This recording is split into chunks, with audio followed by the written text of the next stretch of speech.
Good day, prophetic peeps. How's it going? I got some good news for you today. Now, I'm doing this podcast series, Conrad Rock's Spiritual Warfare. It's a series that I'm currently doing right now, but I wanted to share something with you in the middle of this. You can find that series on conradrocks.net. Now, because I'm doing this series, I'm I'm having to ramp up my spiritual warfare. Ephesians 6 armor is I got to put it on. I mean, it's like I got to be more proactive in my prayer and all that stuff. Anyway, one of the things that I have been dealing with is the spirit of grief. And you know what? I got some good news for those of you that are dealing with this. My family has passed on, and anyway, so I've been dealing with this. I've been sad. I've just been sad for over a decade, and there comes these points, and I'm starting to realize there's these points in time that I will just be overtaken by this grief, and it's debilitating. You know what I mean? It's crippling. Like fear is crippling. If you're afraid, you can't act. Well, remember that scripture: the Lord hadn't given you a spirit of fear. You know, so it's somebody else. It ain't the Lord. Now, one of the things that I was going through this a little bit last night. I'm like, oh, man, I just got sad. I started missing my family.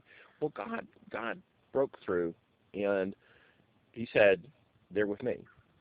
You're going to see them when you get here."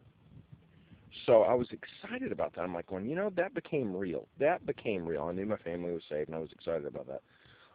But this morning, I was doing my prayer, working a little bit more on my spiritual warfare and everything, and here comes that spirit again, and I started recognizing it. Like the sower sows the word. You see these birds that try to steal the word that was sown in the heart. You can see them coming, so you can see the spirit of grief coming. And I'm like going, oh wow, I have to remember the Lord is the author and finisher of my faith. He said they're with me, and you're going to see them when you get here. And I'm like, you know what? I need to act according to my faith. I believe that. I'm going to go. Now, Peter, when he had the word of the Lord, he said, Lord, if it's you, command ye me to come out there on the water. So he knew he needed a word because Jesus is the author and finisher of our faith. And Jesus said, come. Peter was walking on water. He was employing faith. He believed it.